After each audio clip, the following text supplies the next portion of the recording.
Hello दोस्तों, welcome to my channel quick break Bansi में आप सभी का स्वागत है। और आज हम आपके सामने लेकर आए हैं वीडियो का सेकंड पार्ट। जैसा कि आपको पता है कि हम क्लास 12 हिस्ट्री का अध्याय प्रथम यानी हड़प्पा सभ्यता के बारे में पढ़ रहे थे। और ये वीडियो का सेकंड पार्ट है। अगर आपने पहला पार्ट नहीं देखा है तो आप कृपया करके उस पार्ट को देखें, तब इसको देखें, क्योंकि आप वो मैं सीक्वेंस से लेकर चैप्टर वाइज यानी पेज वाइज में आपके क्वेश्चनों को लेके चल रहा हूँ। और ऐसा कोई सा पेज नहीं है जिसमें से मैंने क्वेश्चन नहीं बनाया हो। जो जो मुझे महत्वपूर्ण लगा, जो जो मुझे बहुत ज़्यादा महत्वपूर्ण लगा, उसके माध्यम से मैंने क्वेश्चन बनाने की कोशिश की है। चलिए स्टार्ट करते हैं क्वेश्चनों को। अगर आपको वीडियो अच्छी लगे तो प्लीज़ शेयर करें, लाइक करें, कमेंट करें और मेरे चैनल को सब्सक्राइब जरूर करें। मैं आपके लिए इतनी मेहनत कर रहा हूँ, क्वेश्चनों को लिख रहा हूँ और अच्छी तरीक़ा से आपके लिए मैं तैयार कर रहा हूँ, तो मेरी मेहनत के लिए एक सब्सक्राइब तो बनता है भाई। चलिए स्टार्ट करते हैं वीडियो। हमने कर लिया था, यानी चलो मैं और आगे बढ़ाता हूँ इसको। किन स्थानों से मिट्टी के हल्के प्रतिरूप मिले हैं? तो हमको पता है, हमने ये वीडियो पहले ही फर्स्ट में भी कर लिया है। तो चोलिस्तान और बनावली यानी केवल ए और डी से हमें प्राप्त हुए हैं। तो चलिए आगे बढ़ते हैं। क्वेश्चन नंबर 24, निम्नलिखित में से किस स्थान से जुते हुए खेत के साक्ष्य मिले हैं? देखो, निम्नलिखित से किस स्थान से जुते हुए खेत के साक्ष्य मिले हैं? तो ये हमारे मिले हैं कालीबंगा। जो कालीबंगा ये कहाँ पर है? राजस्थान। ये हमारा कहाँ पर है? राजस्थान में स्थित है। ठीक, कालीबंगा से हमें जुते हुए खेत के साक्ष्य मिले हैं। तो हमें जुते हुए खेत के साक्ष्य मिले, तो हमें अब इससे क्या पता पड़ रहा है कि हड़प्पा सभ्यता के लोग खेती और कृषि करते थे। अब क्या है? 25, अधिकांश हड़प्पा स्थल अर्ध शुष्क क्षेत्रों में स्थित हैं, जहां संभवतः कृषि के लिए डैश की आवश्यकता पड़ती होगी। यानी हड़प्पा स्थल पर ये तो हमें अब पता पड़ेगा कि भाई वो क्या करते थे, खेती वगैरह करते थे। अब खेती वगैरह करते थे तो भाई जो हड़प्पा सभ्यता का जो क्षेत्र है लगभग वो अर्ध शुष्क में भी है। तो वहाँ पर वो किस खेती में किससे पानी लगाते थे? तो वो करते थे सिंचाई के माध्यम से। ठीक है, निम्नलिखित में से किस हड़प्पाई स्थल से नहरों के अवशेष प्राप्त हुए हैं? ये बहुत ही महत्वपूर्ण, ये समझ लो क्वेश्चन है, वेरी इंपॉर्टेंट क्वेश्चन। तो किस स्थान से हड़प्पा स्थल से नहरों के साक्ष्य मिले हैं? तो ये मिले हमारे सेतुई। और सेतुई कहाँ पर है? कहाँ पर है? अफ़गानिस्तान। ये कहाँ पर है? अफ़गानिस्तान में। ठीक है, और देखो, पंजाब और सिंध और मोहनजोदड़ो से क्यों नहीं मिले हैं भाई? और पंजाब में तो ये पंचतंत्र है, यहाँ पर क्यों नहीं मिले हैं? तो यहाँ पर इसलिए नहीं मिले हैं कि यहाँ पर जो नदियाँ जो थीं वो गाद से भर गईं। क्या भर गईं? वो गाद से भर गईं और उसके हमें साक्ष्य में नहीं मिल पाए। ठीक है, इसीलिए हमें सेतुई से ही क्या मिले हैं? नहरों के साक्ष्य मिले हैं। अब 27वां प्रश्न क्या कह रहा है कि कालीबंगा से मिले खेत में हल रेखाओं को दो समूह एक दूसरे को समकोण पर काटते हुए क्या दर्शाते हैं? देखो, कालीबंगा में हमें मिले खेत के जो जुते हुए खेत के साक्ष्य मिले हैं, तो वो हमें क्या दर्शाते हैं? जो दो समकोण पर वो काटते हैं, तो हमको जैसे कि एक ये मान लो ये और वो ये, यानी ये चौकोर खेत है और इसमें ऐसे होता था, तो ये क्या समकोण पर काटती थी? क्या काटती थी? समकोण पर। तो हमें इससे क्या लगता था कि ये जो लोग थे वो एक साथ दो फसल उगाते थे। क्या उगाते थे? दो फसल एक साथ उगाते थे। ठीक, तो इसका आंसर क्या होगा? खेत में एक ही फसल बोई जाती थी? नहीं, ये नहीं हो सकता। ठीक, सॉरी, पहला नहीं होगा। एक साथ दो अलग अलग फसलें उगाई जाती थी? बस राइट, बी आंसर इसका राइट होगा। डैश में मिले जलाशयों का प्रयोग संभवतः कृषि के लिए जल संचयन हेतु किया जाता था। तो भाई डैश स्थान से मिले जलाशयों का प्रयोग संभवतः कृषि के लिए संचयन के लिए हेतु कहाँ पे किया जाता था? तो वो किया था धौलावीरा। कहाँ पर? धौलावीरा। हड़प्पा सभ्यता का सबसे अनूठा पहलू क्या था? देखो, हड़प्पा सभ्यता जो सिंधु घाटी सभ्यता वो किसके लिए प्रसिद्ध है? ये थी शहरी केंद्र के लिए प्रसिद्ध। और जो मेसोपोटामिया की सभ्यता थी वो किसके लिए प्रसिद्ध थी? शहरों के लिए। तो भैया इसका एक अनूठा पहलू कौन सा है? ये किसके लिए प्रसिद्ध थी? ये थी शहरी केंद्र के लिए। तो इसका आंसर हो जाएगा सी, राइट आंसर, शहरी केंद्र का विकास। ठीक, निम्नलिखित में से किस का प्रयोग कृषि हेतु सिंचाई के लिए किया जाता था? जो कृषि में सिंचाई के लिए किन किन चीज़ों का प्रयोग किया जाता था भाई? किस किस से सिंचाई की जाती थी खेती में?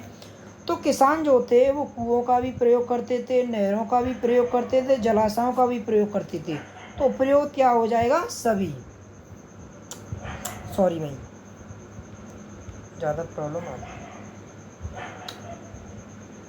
अनाज पीसने के लिए हड़प्पा वासी किसका प्रयोग करते थे? यानी हड़प्पा के जो लोग थे वो अनाज भी खाते। भाई जब अनाज पैदा करते हैं तो उनकी रोटी बनाते होंगे, उनका पीसते होंगे, तो वो किस का प्रयोग करते थे? वो अवतल चक्कियों का प्रयोग करते थे, उत्तल चक्कियों का प्रयोग करते थे, उपयोग दोनों। तो देखो सबसे ज़्यादा तो अवतल चक्कियों का प्रयोग किया गया है, मगर बात की जाए तो वो दोनों का प्रयोग करते थे, ठीक, अनाज पीसने के लिए। अगर इसका सही आंसर लगाओगे तो आप अवतल चक्कियों का प्रयोग बहुत ज़्यादा हड़प्पावासी अनाज पीसने के लिए किया करते थे। और उत्तल चक्कियाँ ये मसाले पीसने के लिए काम आती थी।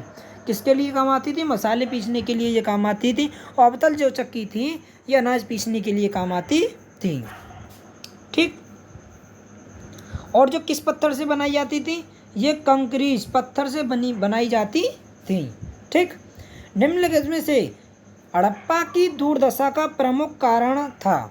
भाई जो हड़प्पा अब हमको पढ़ते हैं, भाई सिंधु घाटी सभ्यता हड़प्पा सभ्यता को कहते हैं।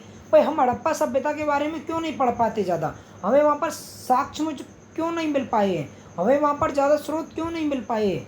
इसीलिए ही नहीं मिल पाए हैं कि वहाँ का जो क्षेत्र है था वो ध्वस्त कर दिया था, यानी ख़राब कर दिया था, और पहले ही लूट लिया गया।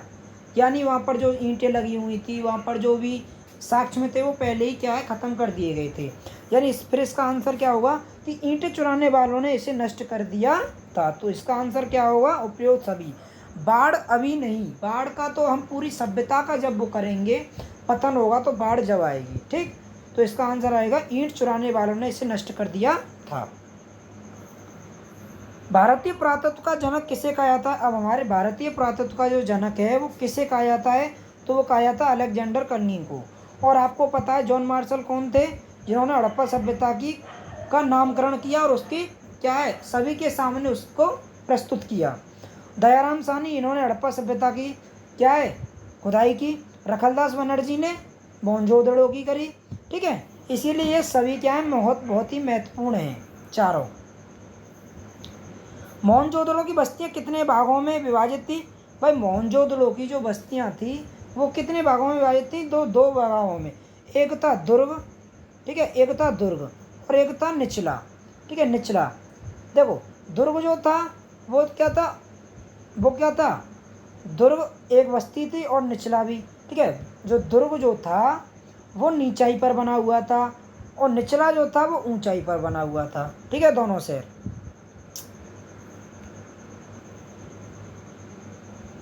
हड़प्पा शहरों की सबसे अनूठी विशेषता क्या थी? जो हड़प्पा सब शहरों की सबसे अनूठी विशेषता किसके लिए ये प्रसिद्ध है? हड़प्पा सभ्यता किसके लिए प्रसिद्ध है? तो ये हमारी नियोजित जल निकासी प्रणाली के लिए, ठीक है, क्योंकि यहाँ पर हमने देखा है कि इतनी सुव्यवस्थित जल निकासी प्रणाली है कि हमें किसी भी हड़प्पा सभ्यता को छोड़कर किसी भी सभ्यता में नहीं मिलती है देखने को, ठीक है।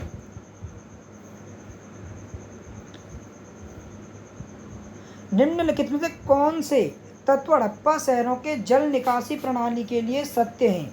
अब हम कैसे कह सकते हैं कि जल निकासी प्रणाली हड़प्पा सभ्यता की सबसे सर्वोत्तम थी? तो हम कह सकते हैं हर आवास जो हर घर बने थे वो गली की नालियों से जोड़े गए थे। जैसे हमारे घर भी जुड़े हुए हैं आज, क्योंकि एक जो नाली घर की जो नाली जो होती थी घर के साइड में, एक दीवार नाली से लगी हुई होती थी हर हालत में, ठीक है। मुख्य नाले गारों में जमाई गई ईंटों से और पक्की ईंटों से वो बनी गई थी नालियाँ, ठीक है। इन्हें एक ऐसी ईंटों से ढका गया था जिन्हें सफाई के लिए हटाया जा सके। लेकिन ऐसा प्रयोग किया जाता था कि इन पर जो भी ऊपर से डाले तो उनको हटाकर उनको सफाई की जा सके। तो इसका क्या होगा? उपयोगित सभी। मोहनजोदड़ो का आवासीय भवनों का उदाहरण प्रस्तुत करता है। क्या करता है? निचला और दुर्ग, ठीक है। निचला और दुर्ग क्या करता है? मोहनजोदड़ो का आवासीय भवनों का उदाहरण प्रस्तुत करता है। तो इसका आएगा दुर्ग। क्या आएगा? दुर्ग। सही आंसर इसका होगा दुर्ग।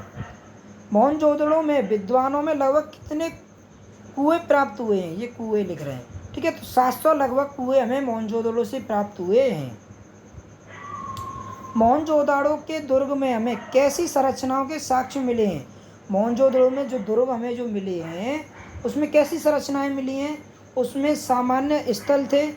नहीं थे। इसमें विशिष्ट सार्वजनिक प्रयोजनों के लिए बनाए गए थे? हाँ जी, इसका आंसर होगा ये जो दुर्ग जो बनाए गए थे वो सार्वजनिक थे, ठीक है, सभी के लिए बनाए गए थे। ठीक। डैश एक ऐसी विशाल संरचना जिसके ईंटों से बने केवल निचले हिस्से शेष हैं। यानी एक ऐसी संरचना, ठीक है, एक ऐसी संरचना जिसके ईंटों से केवल निचले हिस्से, या निचला हिस्सा क्या है? ईंटों से बना हुआ है, शेष ऊपरी हिस्सा लकड़ी से बना हुआ है। यानी ये तो क्या है? ईंटों से बना हुआ है, और ये वाला क्या है? लकड़ी से बना हुआ है। तो वो क्या है? तो वो है हमारा माल गोदाम। क्या है? हमारा माल गोदाम जो था वो नीचे तो उसमें पक्की ईंटें बिछी हुई थी, और ऊपर क्या है? वो लकड़ियों से बना हुआ था उसका ढांचा, ठीक है। विशाल स्नानागार आंगन में बना डैश जलाशय जो चारों ओर से गलियारी से घिरा हुआ था, तो वो कैसा था? तो वो था आयताकार, यानी वो क्या था? रेक्टेंगल। क्या था? रेक्टेंगल। ठीक। सबसे पहले खोजा गया हड़प्पाई स्थल कौन सा है? तो आपको पता ही है, हड़प्पा। मोहनजोदड़ो नामक स्थल कौन सी नदी के तट पर है? तो मोहनजोदड़ो जो है वो सिंधु नदी के तट पर स्थित है। रावी नदी पर हड़प्पा है और चिनाब नदी पर मांडा है। ठीक।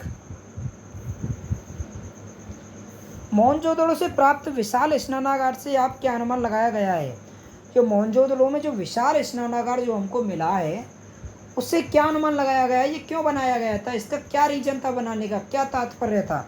तो इसका जो तात्पर्य था इसके माध्यम से देखते हैं। इसका प्रयोग मनोरंजन के लिए किया जाता था? नहीं, इसका प्रयोग मनोरंजन के लिए नहीं किया जाता था। इसका प्रयोग किसी विशेष प्रकार के अनुष्ठान स्नान के लिए किया जाता था? हाँ जी, इसका जो प्रयोग था, जो अनुष्ठान हुए, धार्मिक अनुष्ठान हुए, कोई तीज त्यौहार हुए, उसके लिए इसका प्रयोग किया जाता था। ठीक। निम्नलिखित में से किस विद्वान ने अर्ली इंडस सिविलाइजेशन 1948 लिखी? यानी ये पुस्तक किसने लिखी? अर्ली इंडस सिविलाइजेशन 1948 में। तो ये लिखी थी हमारे अर्नेस्ट मैके ने। ठीक। ये इन विद्वान थे, इन्होंने ये लिखी थी। हड़प्पाई शहरों में सड़कों को किस पद्धति में बनाया गया था? हड़प्पाई जो शहर था, जो सड़कें जो बनाई गई थी वो किस पद्धति में बनाई गई थी? तो वो बनाई गई थी भाई साहब ग्रेड पद्धति में। ठीक।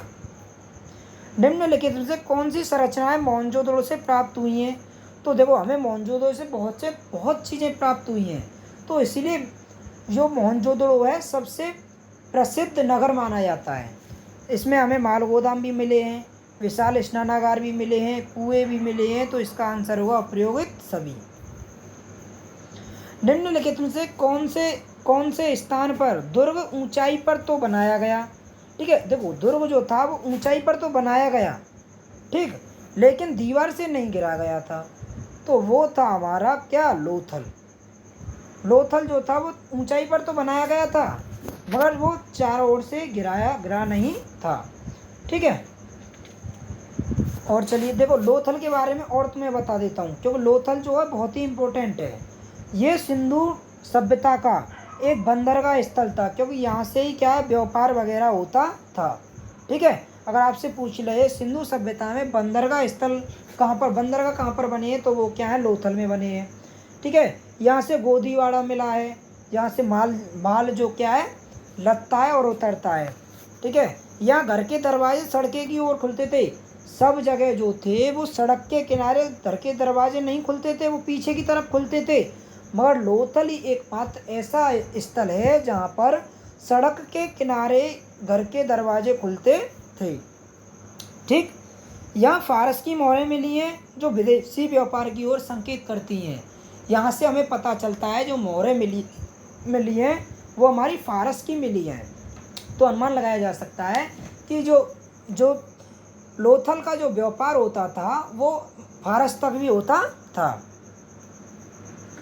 निम्नलिखित में से कौन से इस कथन मोहनजोदड़ो के विषय में सत्य हैं? देखो, ये एक प्रश्न भी बन सकता है, लघु प्रश्न बन सकता है, तो आप उसमें मोहनजोदड़ो की विशेषता भी बता सकते हैं इसके माध्यम से। हर घर ईंटों के फर्शों से बना स्नानागार था। मोहनजोदड़ो में जितने भी घर मिले हैं, हर घर में जो एक क्या है, फर्श जो मिले हैं वो पक्के मिले हैं, ईंटों से बने हुए, और हर घर में एक स्नानागार मिला है, ठीक है, और वो पक्की ईंटों से बना हुआ है, ठीक है। स्नानागार की नालियाँ दीवारों के माध्यम से सड़क की नालियों से जुड़ी हुई थी। हाँ जी, ठीक है, ये भी बात सत्य है। कई आवासों यानी कई घरों में कुएं मिले, लगभग हमें 700 कुएं मिले हैं, ठीक। मोहनजोदड़ो के विशाल स्नानागार में ऊपरी यानी मोहनजोदड़ो में जो विशाल स्नानागार जो हमें मिला है, ठीक है, ऐसा जो मिला है, उसके उत्तर दक्षिण में क्या है, सीढ़ियाँ हैं जो उतरने और चढ़ने के लिए इसमें बनाई गई हैं, ठीक। तो इसका आंसर हो जाएगा उपयोगित सभी। मोहनजोदड़ो से प्राप्त कुओं की प्रमुख विशेषता क्या है? अब भाई मोहनजोदड़ो में जो कुएं जो थे वो बनाए क्यों गए थे? तो वो क्यों थे? अधिकांश बाहरी कक्ष में बनाए गए थे। जो सड़क के किनारे जो जो घर बने हुए थे, तो बाहरी जो कमरा होता था उसमें कुएं बनाए गए थे, ठीक है। इनका प्रयोग संभवतः राहगीरों के द्वारा किया जाता था। अब इनका प्रयोग कौन करता था? जो बाहर का जो राहगीर आए, राह चलता आए, वो वहाँ से आराम से पानी पी ले और बैठ जाए और वहाँ से वो पानी पीकर चला जाए। मोहनजोदड़ो में कुओं की कुल संख्या कितनी पाई गई है? 700 कुल कुओं की संख्या पाई गई है। किसी संस्कृति विशेष में रहने वाले लोगों के बीच सामाजिक तथा आर्थिक विभिन्नता को पता पुरातत्व किस प्रकार लगाते हैं? देखो, अगर हमें किसी संस्कृति की विशेषताओं को यानी सामाजिक और आर्थिक को विभिन्नता को हम कैसे पता लगा सकते हैं कि उनमें सामाजिक विभिन्नताएं कैसी थी, आर्थिक विभिन्नताएं कैसी थी?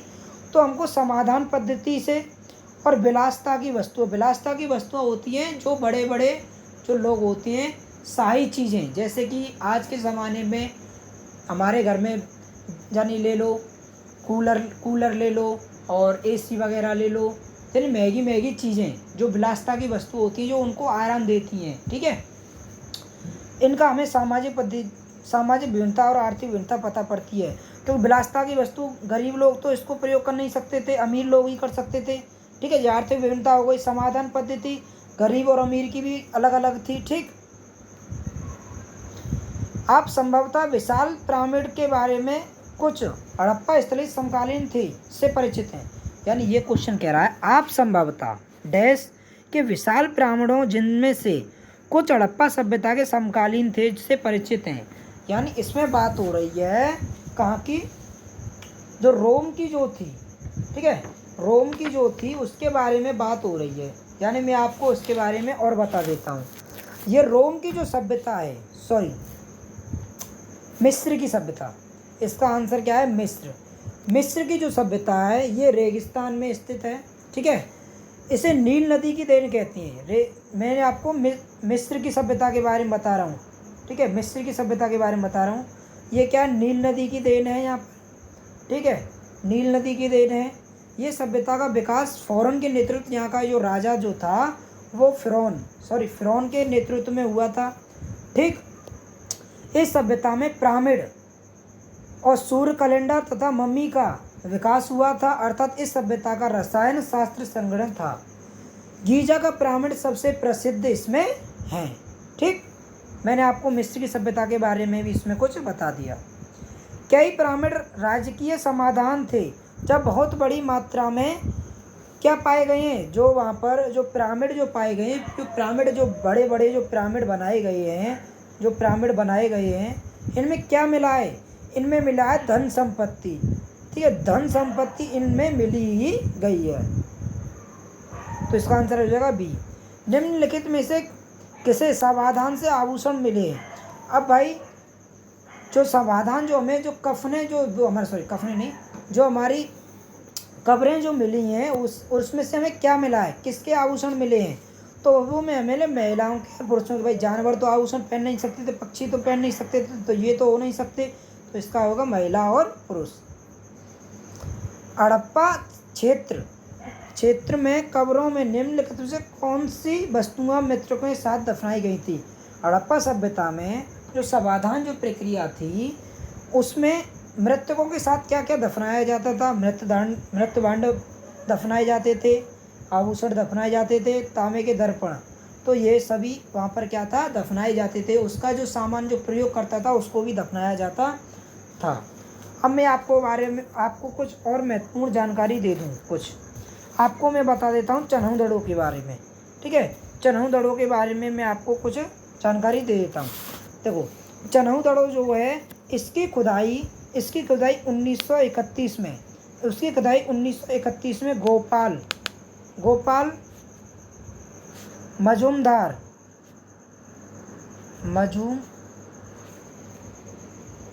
मजूमदार ने की थी, ठीक है। अगर मजूमदार जो, अब मैं आपको इसको याद करानी, और एक और बात, ये पाकिस्तान में सिंधु नदी के तट पर है। अब ये आपसे पूछा जा सकता है कि चन्हुदड़ो जो है वो किस नदी के किनारे स्थित है? तो वो है सिंधु नदी, ठीक है। और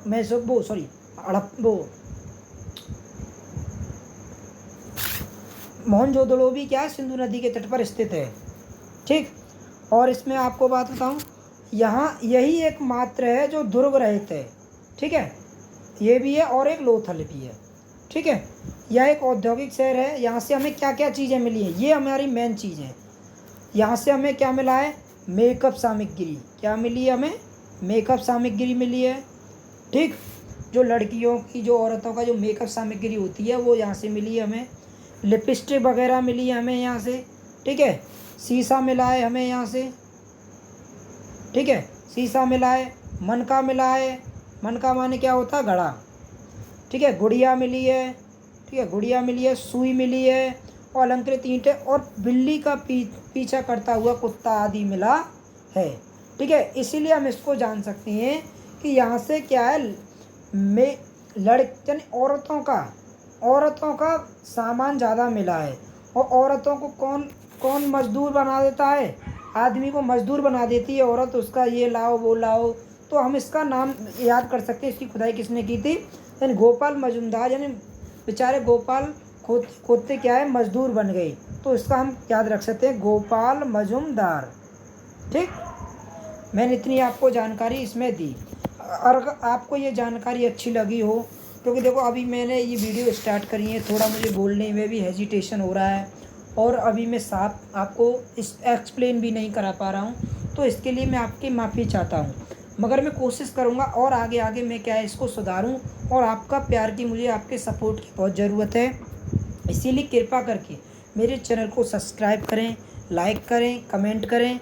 और मैं आपके लिए कम से कम 30, 35, 40 प्रश्न और हैं इस चैप्टर को। 40 MCQ हैं। 40 MCQ में आपके इस चैप्टर को मैं ख़त्म कर दूंगा। यानी 55 और 40 लगभग 95, लगभग इतना इसका हो जाएगा। 95 MCQ मैंने इसमें से बनाए हैं, ठीक। मिलते हैं अगली वीडियो में, तब तक जय हिंद, जय भारत।